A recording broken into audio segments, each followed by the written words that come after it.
자, 이제 가전 얘기까지 마쳤는데 우리 황영이 네. 이렇게 고집을 피우는 굳이 하겠다고. 우리 71학번 황부영 학생께서.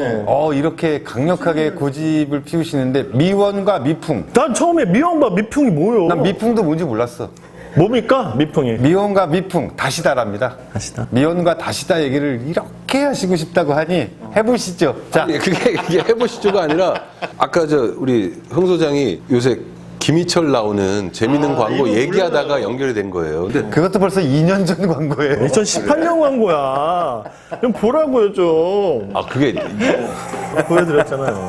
나는 이 광고 얘기 좀 하자면 이 광고를 이제 삽입할 거지만 이 광고가 왜 좋냐면요. 단도직입적이어서 좋아요. 아주 그냥 뻔뻔해.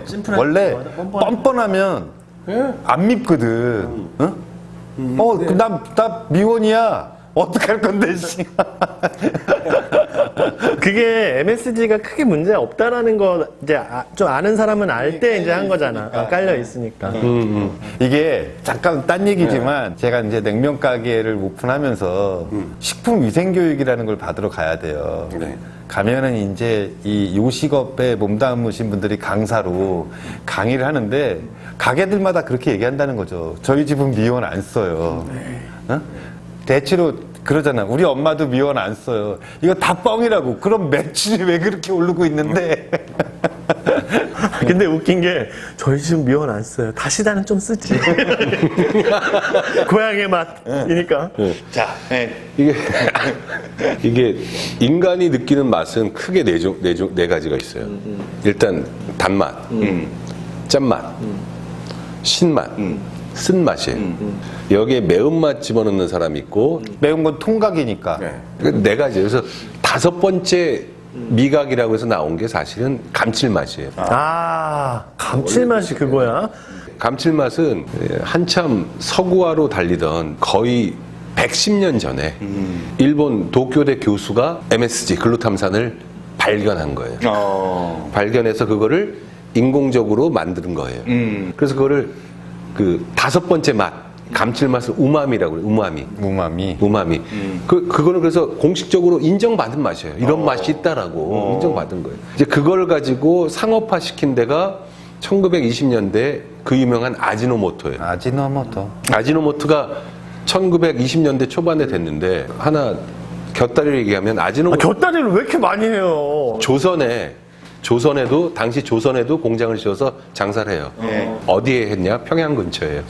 그 이후 평양 냉면의 맛이 감칠맛이. 네, 그거예요.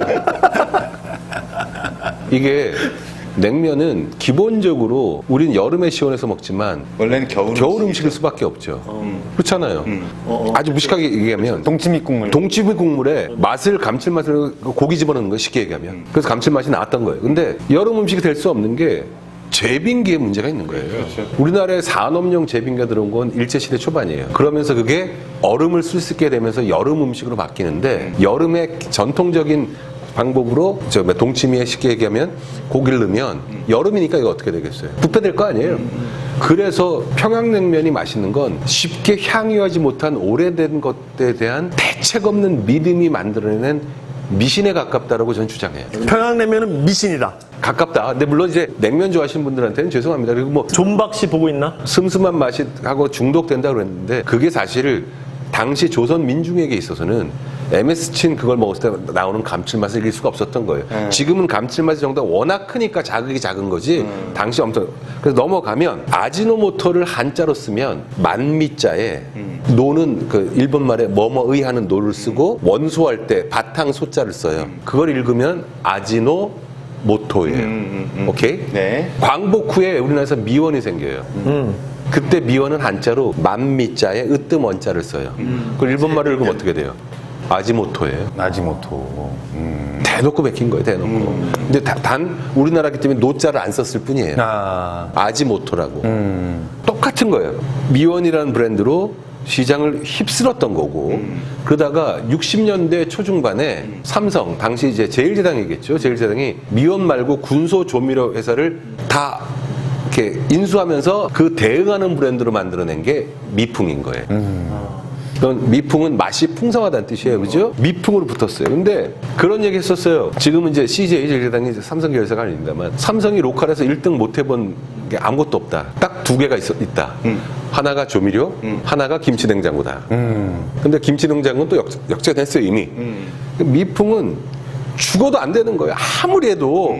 그래서 무슨 리보핵산 갖고 우암이라는 것도 나오고 별걸 다 했어요.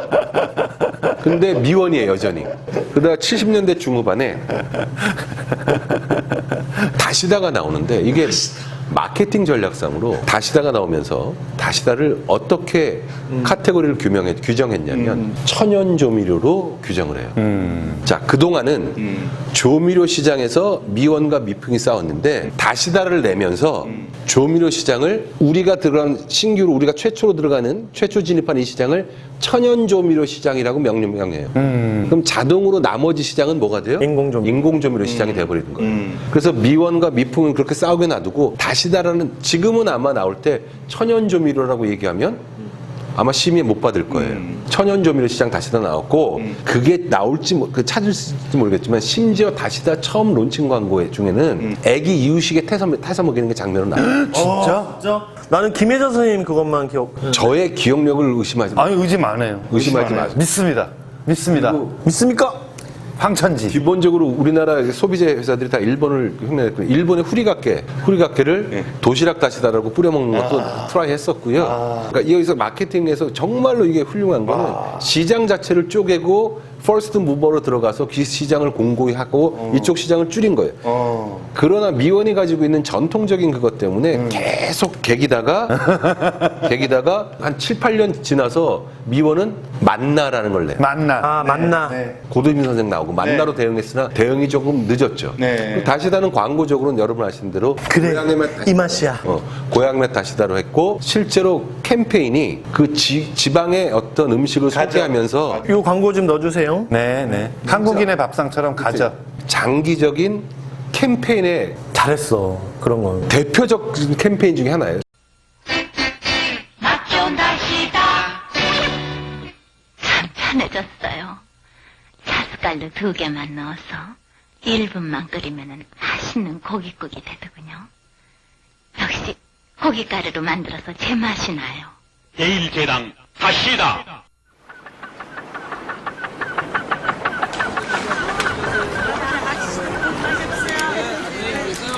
새벽바다 참 좋네요. 이거 맛이 다를게야. 대가리에 고니도 넣고, 어머, 된장도 풀어요? 그럼 이래야 비린내가 없거든. 먹어보면 알 거야. 그래, 이 맛이야. 고향의 맛 다시다. 광고 캠페인을 많이 쓴다는 건 하나의 컨셉으로 베리에이션을 치면서 꾸준하게 가져간다는 의미인데 실제로 장기적 캠페인이 성공한 사례가 그렇게 많은 건 아니거든요. 다시다는 훌륭한 거고 실제로 MSG의 유해성이 나오는데 정말로 MSG가 유해하다면 우리나라 그 FDA에서 왜 일일 살육 권장량 같은 거 안 하겠어. 물론 좋다고만 얘기하는 건 아닌데 또 하나 곁다리로 말씀드리면 곁다리가 많아요. MSG가 유해하다는 논쟁은 실제로는 우리나라에서 일어나기 전에 1960년대 말에 미국에서 일어났어요. 60년대 말 아니면 70년대 초예요. 그때 뭐냐면 중국집 가서 중국 음식 먹은 사람들이 막 배탈 나고 속 안 좋고 막 이상하게 아프고 그런 게 있었어요. 그래서 중국 음식 뭐 이렇다. 그래서 원인을 조사해보니 과다하게 쓴 MSG다. 그래서 과학자들 실험을 해서 쥐한테 투여하고 했더니 MSG가 뭐 이렇더라. 그래서 마치 도시전철처럼 막 커진 건데 지금 와서 사람들이 뭐라고 그러냐면 그 실험 방법 자체가 굉장히 문제가 있었던 거예요. 쥐새끼한테 정맥 주사를 놓은 거야, MSG를. 그러면 사람이 섭취하는 MSG 양이 이만큼인데 그 쥐새끼한테 그걸 정맥 주사 이만큼 넣으면 그건 물을 넣어도 죽겠다. 그렇죠. 그래서 MSG 유해 논란은 이제 어느 정도 일단락된 것 같고요. 지나치지만 않으면 맛있는 거 먹고 살아야죠, 뭐. 그래서 그게 5번째 맛, 감칠맛이고 자연에 존재하는 거를 그러니까 자연에 존재하지 않는 것을 인공적으로 만들어낸 게 아니라 자연에 존재하는 거를 인공적으로 만들어내는 기술을 일본에서 개발한 거고 그게 이제 MSG고 감칠맛이고 아주 대놓고 지금 옛날 얘기 위주로 지금 하고 계세요. 아, 근데 너무 재밌는데? 근데 다시다가 요즘에는 또 잘 팔리고 있나요? 그 시장이 시장이 오래 가면 새롭고 대단했던 것이 세월이 지나고 일상화가 되면 그냥 원오브댐이 돼요. 그냥 그저 그런 게 되거든요. 그럴 경우에는 다양한 형태의 그 마케팅적인 대응이 가능한데 그래서 그거보다 프리미엄 제품급을 낸 게 자연해라고 있었어요. 자연해. 그거를 아마 자료사진을 열심히 보시면 이런 고민을 했을 거예요. 그 브랜드 전략을 짜는 사람은. 이거를 그냥 자연해로 낼까? 다시다 자연해로. 다시다 자연해로 낼까? 자연의 바이 다시다로 낼까? 등등의 고민이 있었을 거예요. 지금은 아마 몇 번씩 바뀌었는데 처음에 제 기억은 다시다 자연으로 나왔어요. 그러면 야 다시다에 대한 인식이 옛날처럼 고급감도 없고 떨어지는데 왜 이거 억지로 붙이냐 라고 비난할 수도 있겠지만 역으로 다시다에 자연을 붙임으로써 자연의 자체가 주는 프리미엄으로 다시다도 활성화시키고 싶다는 욕심일 거예요. 지금은 아마 대놓고 다시다 안 붙이는 것 같아요. 그러나 이 남아있는 유산은 어마무시해서 인식상에서는 저기 이동통신하면 SK텔레콤 떠올리잖아. 탑 오브 마인드, 퍼스트 리콜. 근데 조미료 하면 뭐 떠오르세요? 그러면 다 다시다 할걸요? 뭐 떠오르세요? 조미료 하면 조미료 하면은 미원이 떠오르고 다시다는 다른 카테고리로. 그렇게 떠올려? 조미료 하면 다시다. 저 감독님은 그래요. 이게 제가 쭉 보니까 50대 중반 이후는 대부분 미원을 떠올리고 50대 중반 전에 젊은 분들은 다시다를 많이 떠올려요. 근데 이게 어떤 이름이 하나의 대명사가 되는 게 있어요. 그 뭐 저 바바리, 트렌치코트 바바리 있잖아요. 조용필도 그래요. 호치키스, 스테이플 호치키스. 근데 사람 이름이 이렇게 어떤 거에 대명사가 되는 걸 에포님이라고 그래요. 에포님. 이런 거 멋있게 써주면 이거 우리 보시는 분들 작은 지식도 전달될 수 있고 에포님. 저 풀샷을 보고. EPONYM. 그러니까 예를 들면 미국 왜 서부 시절에 왜 성격 안 좋은 그 순회 판사 새끼가 뭐 따지지도 않고 조폐 이 새끼. 그게 린치 판사잖아. 린치. 그래서 린치를 가하다. 보이콧은 왜 저 부재지주 마름한테 지가 부재지주도 아닌데 마름이 중간에 더 그지 같은 새끼 했다고 그 새끼 오는 거 싫어 이씨 그 새끼 이름이 보이콧이고 사람 이름이 이렇게 어떤 대명사 되는 게 에포님인데 브랜드가 대명사 되는 것 중에 하나가 제가 한 15년 전 20년 전에 본가에 갔는데 어머니 그 앞에 저희 본가 앞에 무슨 슈퍼가 있었는데 어머니 나가실 때 어디 가세요 그랬더니 미원 사러 간다 그럼 나가셨는데 사서 들고 오는 건 다시다예요. 그러니까 우리 노치님 입장에서는 미원이 브랜드네임이 아니야. 조미료의 카테고리인 거예요. 그냥 조미료인 거죠, 머릿속에서는. 그래서 광고적으로도 다시다 캠페인 아주 훌륭했다라는 거 하나와 천연 조미료라는 카테고리를 만들고 거기서 퍼스트몰 들어가서 시장을 넓히고 1등을 했다는 점에서 뷰를 바꿔버린 거라서 굉장히 훌륭한 마케팅 사례도 되고 광고를 감상하는 것도 그걸 생각하면서 보면 굉장히 재미가 있을 거예요. 네, 재밌네요. 그래서 지금 제가 2년 전 건데 지금 봤지만 저는 솔직해서 좋은 거 이제 오히려 이게 좋은 거예요. 미원이. 그러면은 두 개 얘기하기 전에 연두라고 아세요? 연두? 요리 에센스 연두. 얘네들은 어떻게 하냐면 액상이고 마트에서 얘네가 마트에 하면 돈을 주는 것 같아. 마트에 틀어 노래를. 연두해요 이거를 계속 틀어. 저희 집사람은 연두를 이거 봐. 참고로 연두는 미원 거죠? 샘표. 샘표. 네, 심선의 처장님 샘표도 등장시켰습니다. 미원과 다시다. 둘 다 레전드지만 황영은 둘 중에 어디 손을 더 들어주시겠습니까? 마시나리와 상관없이 마케팅적, 커뮤니케이션적으로 볼 땐 다시다는 정말 공부할 게 많다. 진짜 이거는 전설이죠, 전설. 공부할 게 많다. 네네. 뭐 압도적이죠. 다시다죠. 근데 미원 그 소 광고는 괜찮다. 아, 그건 광고 그러니까 뻔뻔해서 재밌는데 저 광고 나올 때쯤에 종로에 팝업 스토어를 냈어요. 미원 식당이라고. 가격이 또 엄청 싸. 만약 그 동네에서 한 7,000원에 먹으면 이 집 가면 3,000원이면 먹어. 좋다. 왜? 우리 미원 넣어서 가격이 싸. 아니, 그게 너무 웃긴 것 같아. 우리 식당은 미원 안 넣어요. 근데 다시다 넣고 있어. 연두 넣고 있어. 연두는 샘표야? 샘표. 요리 에센스 연두. 얘네는 송을 가지고 그냥 좀 젊은. 잘 만들었어요. 참, 저는 그 옛날식 브랜드 표기잖아요. 표자 붙이는 게. 표. 등록 상표 할 때 표자. 샘표. 곰표. 곰표. 또 뭐 있어? 노루표. 제비표 페인트, 제비표. 아, 근데 샘표를 영어로 어떻게 표기하는지 아세요? 몰라요. SEMPIO예요. 예. 그러니까 마치 막 스페니시 느낌이 나, 샘피어. 그래서 보면서 작지만 절묘한 아이디어라고 감탄했어요. 그 노루표는 어떻게 해요? 그냥 노루예요. 노루. 제비표 페인트는 제비스코예요. 이 표자 붙이는 거 어떻게 곰표는 그냥 떳떳하게 곰표하고 있고 그러니까 이 샘피오가 약간 스페니쉬처럼 보인다. 정말 작지만 훌륭한 아이디어라고 감탄한 적이 있어요. 뭐 샘표 아시는 분 계시니까 그것도 있고 이게 스페니쉬 같다니까 예전에 제가 그런 적이 있어요. 학부 때 소개팅 나가갖고 돈은 없는데 만났어. 아, 이게 재밌을 것 같아. 프랑스 음식 드시러 가실래요? 그랬더니 어떤 거였어요? 라미용이요.